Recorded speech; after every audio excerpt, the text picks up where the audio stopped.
नमस्कार दोस्तों, मैं हूं अर्पित और एक बार फिर से आपका स्वागत है। उत्तर प्रदेश में 10 विधानसभा सीटों पर उपचुनाव होने हैं, जिसे कि 2027 में होने वाले विधानसभा चुनाव के सेमीफाइनल के रूप में देखा जा रहा है। ये चुनाव इसलिए भी खास हैं कि इसमें प्रदेश के दो बड़े नेताओं मुख्यमंत्री योगी आदित्यनाथ और समाजवादी पार्टी के राष्ट्रीय अध्यक्ष अखिलेश यादव की साख दांव पर लगी हुई है। योगी आदित्यनाथ एक बार फिर से ये स्थापित करना चाहते हैं कि वो भाजपा के सबसे बड़े नेता हैं प्रदेश में और मुख्यमंत्री पद के वास्तविक हकदार वही हैं।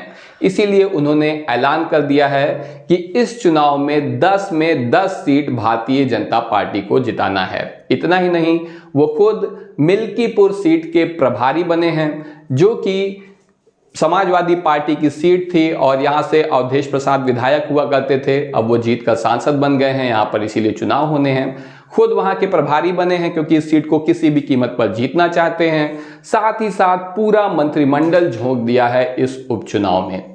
तो आज हम बात करेंगे भारतीय जनता पार्टी के प्रत्याशियों के बारे में कि किन्हें टिकट देने जा रही है उपचुनाव में भाजपा। तो इसमें सबसे पहली सीट आप देख सकते हैं, आपके सामने है गाजियाबाद की सीट।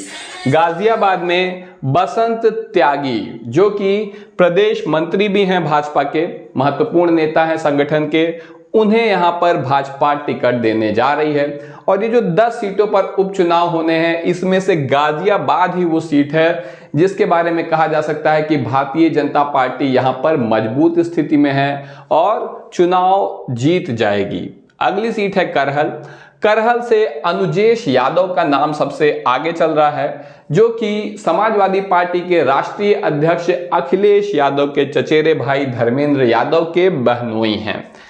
इनको टिकट दिया जा रहा है, इसकी काफी संभावना है क्योंकि भाजपा की रणनीति यही है कि समाजवादी पार्टी के परिवार के लोगों को अपने साथ मिलाने की। अपर्णा यादव भी इसका एक उदाहरण है।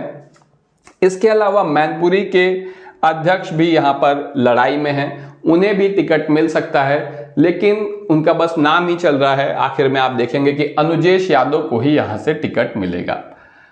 सबसे हॉट सीट बनी है इस उपचुनाव में मिल्कीपुर की सीट, जहां से अवधेश प्रसाद, जो कि इस वक्त अयोध्या के सांसद हैं, उन्होंने यहां पर इस्तीफा दिया है क्योंकि वो अयोध्या के सांसद बन गए, कभी यहां से विधायक हुआ करते थे। इसीलिए इस सीट पर उपचुनाव हो रहा है और भारतीय जनता पार्टी यहां पर बहुत ही बुरी स्थिति में है, आमतौर पर चुनाव हारती रही है। सिर्फ रिसेंट पास्ट में अगर आप देखें तो 2017 में बाबा गोरखनाथ यहां से भाजपा को जिता चुके हैं, भाजपा के टिकट पर विधायक बने हैं। इसीलिए भाजपा इन्हें ही एक बार फिर से मौका देने जा रही है और बाबा गोरखनाथ को ही यहां से भाजपा टिकट देगी, इसमें कोई शक नहीं है, क्योंकि भाजपा किसी भी कीमत पर इस सीट को जीतना चाहती है और इस तरह से ये संदेश देना चाहती है कि उसने अयोध्या से जो लोकसभा का चुनाव हारा है उसका उसने बदला ले लिया है, तो वो कोई भी यहां पर कमी नहीं छोड़ेगी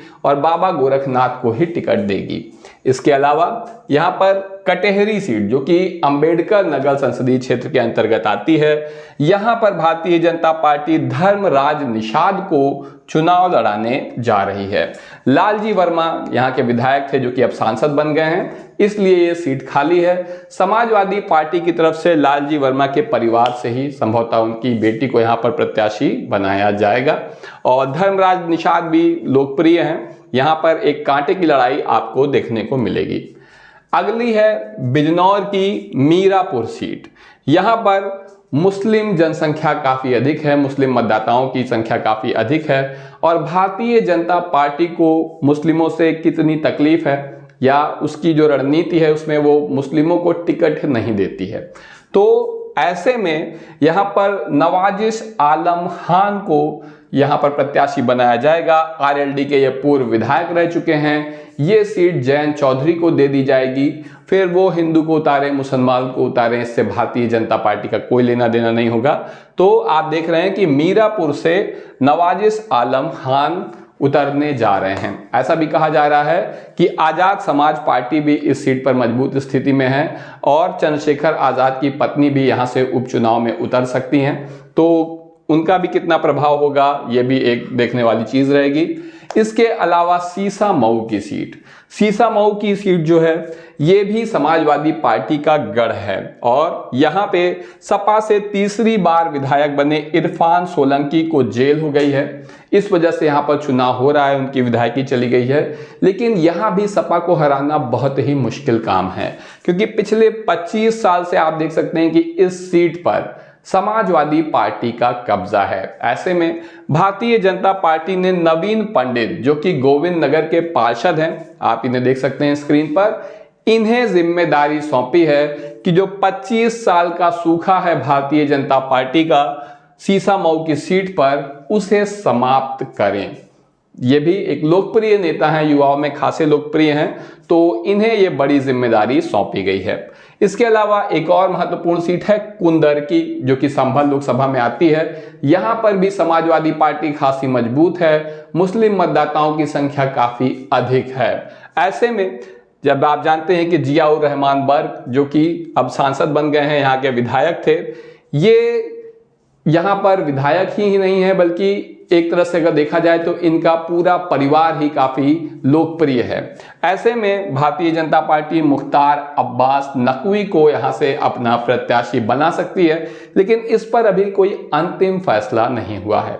यहाँ पर मुस्लिम मतदाताओं की संख्या अधिक होने के कारण भारतीय जनता पार्टी मजबूर हो सकती है कि किसी मुस्लिम प्रत्याशी को ही उतारे।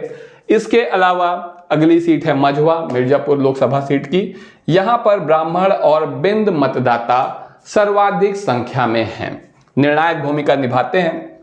निषाद पार्टी का इस सीट पर दावा बनता है, लेकिन भारतीय जनता पार्टी ने उन्हें ये सीट देने से या उपचुनाव में कोई भी सीट देने से इनकार किया हुआ है। निषाद पार्टी को विनोद बिंद यहाँ के विधायक थे जो कि अब सांसद बन गए हैं।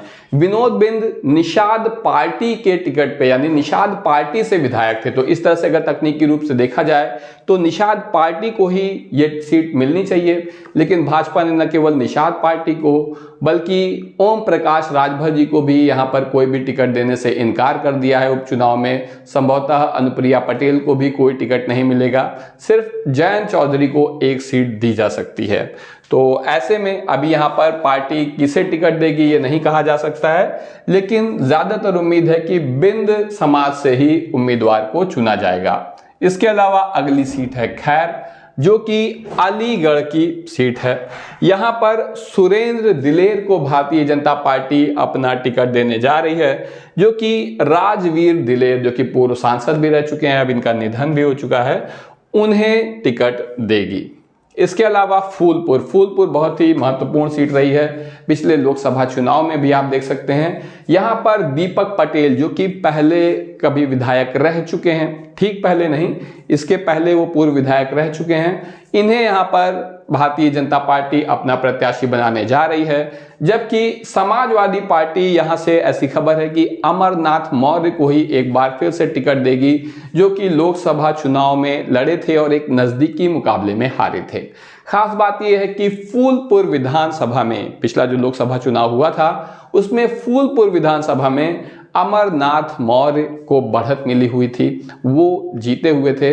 तो इसी आधार पर समाजवादी पार्टी अमरनाथ मौर्य को ही यहाँ पर टिकट देगी, जबकि भारतीय जनता पार्टी दीपक पटेल को टिकट देने जा रही है, क्योंकि इस सीट पर पटेल मतदाताओं का दबदबा है। तो दोस्तों आपका क्या कहना है, ये प्रत्याशी कितने मजबूत हैं और अब की बार उपचुनाव में 10 में 10 सीट जीतने का दावा करने वाली भाजपा कितनी सीटें जीत पाएगी, सपा को कितनी सीट मिलेगी, बसपा को कितनी सीट मिलेगी, कमेंट सेक्शन में जरूर बताएं। अभी के लिए बस इतना ही, धन्यवाद।